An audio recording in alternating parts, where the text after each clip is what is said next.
cheekbones and jawline, revealing crooked teeth that were stained brown from old age and tobacco. "I lost it during the war," Langner said, clearly noticing that Tayte was staring at the blacked-out lens. In contrast to the man who had just shown them in, his German accent was decidedly pronounced. Tayte returned Langner's smile. "I'm sorry," he said. "I didn't mean to stare." "That's quite all right," Langner said. "Most people do the first time. And believe me, you'd stare harder if I took my glasses off." The notion seemed to amuse Langner. He chuckled quietly to himself, then turned to the man by the door and said, "You can leave us now, Christoph." Christoph frowned. "Where's Ingrid? Perhaps I should wait with you until she returns." "Ingrid is my personal nurse," Langner said to Tayte and Jean. "This is my third heart attack, and Ingrid has literally saved my life every time. She should return shortly." Langner reached for something beside the bed. He fumbled for a moment, and then he brought a cabled switch into view. "I'm not so old and weak that I'm incapable of pressing this button if I need help," he said to Christoph. "Besides, I'm sure I'm in good hands." He smiled at his guests again. "Very well," Christoph said, "but I must insist on waiting outside." Yes, if you must," Langner said. Once Christoph was out of earshot, he added, "He means well, but he treats me like a child."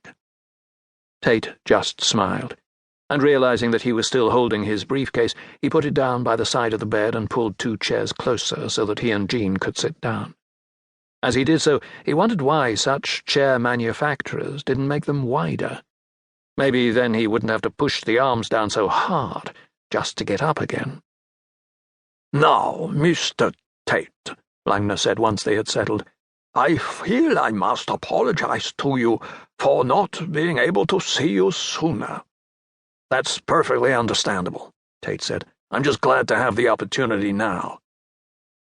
Tayte had first tried to meet with Johann Langner the year before, soon after he returned home to Washington, D.C. from a visit to London, but every time he'd tried to contact Langner, he'd been informed that his health was in too poor a state for him to see anyone.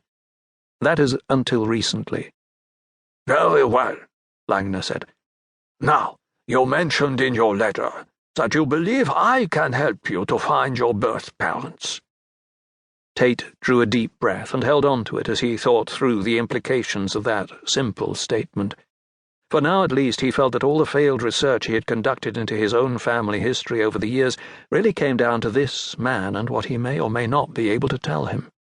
When the call he'd been waiting on throughout his previous assignment had at last come in, confirming that Langner was able to see him, he'd been all the more anxious to meet the man.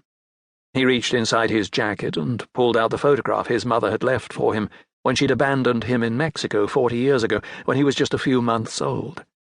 "As I'm sure you know," Tayte said, "I trace people's family history for a living. I've been trying to trace my own, so far without success, ever since I found out I was adopted." "Really?" Langner said. "A genealogist who knows nothing of his own family history. How painfully ironic that must be for you." "You can say that again," Tayte said. "But it keeps me going. In a way, I feel it drives me to be better at what I do in the hope that I'll someday be good enough to find the answers I'm looking for. I was told I'd been adopted soon after my adoptive parents died in a plane crash when I was in my teens. They left me this." Tayte handed the photograph to Langner. "I believe the woman in the picture is my birth mother. I'm trying to find her, or at least find out who she is. The photo was taken in 1963. Langner studied the image. "You seem very sure of the year. How can you be certain?" "I'll come to that in a minute, if you don't mind," Tayte said. "Do you recognize her?" Langner seemed to give it some thought. He took his time before answering. Then he began to shake his head. "No, I'm sorry." Tayte had been prepared for that. He didn't expect it to be so simple. "But you do recognize the building she's standing in front of?" It wasn't a question. Langner brought the photograph closer to his good eye and scrutinized it. Jean joined the conversation. "You bought the building from the government in 1958, after it was earmarked for demolition as part of an area regeneration project."